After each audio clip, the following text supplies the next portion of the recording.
Kale and Japanese cinema volumes, my Chris Van Allsburg picture books. My favorite was the rigorously ambiguous The Mysteries of Harris Burdick, each of its stories boiled down to one sentence and an unsettling illustration. My improbable Bram Stoker's Dracula souvenir mug. Upon a recent trip, I discover in my room a creaky wooden jewelry box full of movie theater stubs from the 90s. I didn't realize my mother kept them for me. With dates, titles, and cinema names, they provide a roadmap to my entire Massachusetts movie-going experience as a kid. A light lunch has been prepared, probably a tuna salad or tabbouleh with pita bread. If it's fall or winter, we eat in the more formal dining room, as we do now. If spring or summer, hopefully on the screened-in porch, so we can feel the breeze and see the branches of the oak trees sway. It used to not have screens. It started out as a deck, which my dad built with his own 2 hands when I was almost 5. The foundation has remained strong and has supported the family for decades. It's usually a Saturday when I first get into Chelmsford, so without too much work to do, I have time, even hours, to talk, to catch up with her. Lunch chatter is full of digressions. How my husband, Chris, is doing, and how hard he's working running an arts nonprofit back in New York. Hard. Updates about our dog, Lucy, and my mom's cat, Daisy. Both sweet, no surprises. If there's anything I need to know about my mom's health, broken wrist or locked up knee or her heart arrhythmia. We move on to more important topics, like what books we're reading or TV shows we're watching. Then, the most important topic of all. What movie are we going to watch tonight? Obsession is entirely the wrong word to describe the way Leslie and I talk about movies.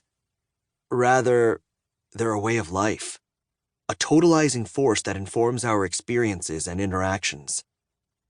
When you love movies so desperately, you see the world differently through them, and because of them.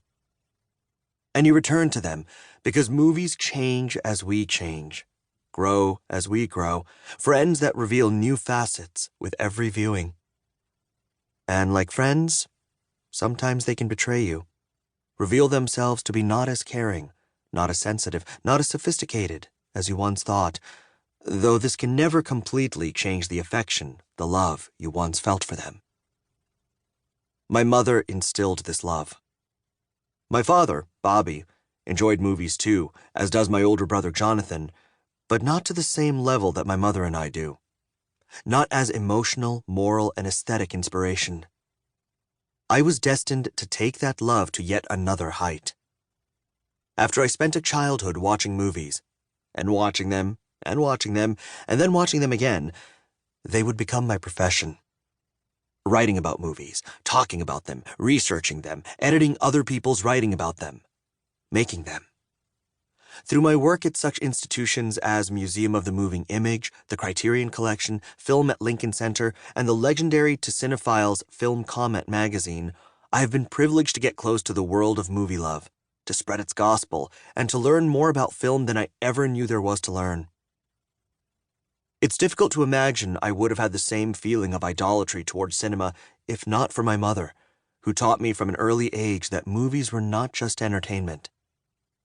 We both view movies as an essential art form, and this is reflective of a rare emotional and intellectual symbiosis that can make our familial bond seem more like a friendship. Art can nourish one's soul, but it can also encourage shared values and mutual trust, and perhaps most importantly, it can challenge us to think past our presumptions about what is right and what is wrong, what is good and what is bad. Art, even popular art like film, engenders the kind of nuance that is missing from our daily news briefings, our politics, our personal crusades. Art also creates a form of communication, gives us the chance to talk about things we may not be as open or willing to talk about as they apply to real life.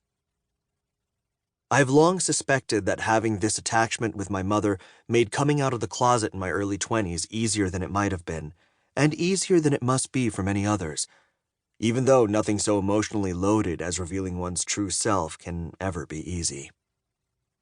Without movies, who knows where or who I'd be.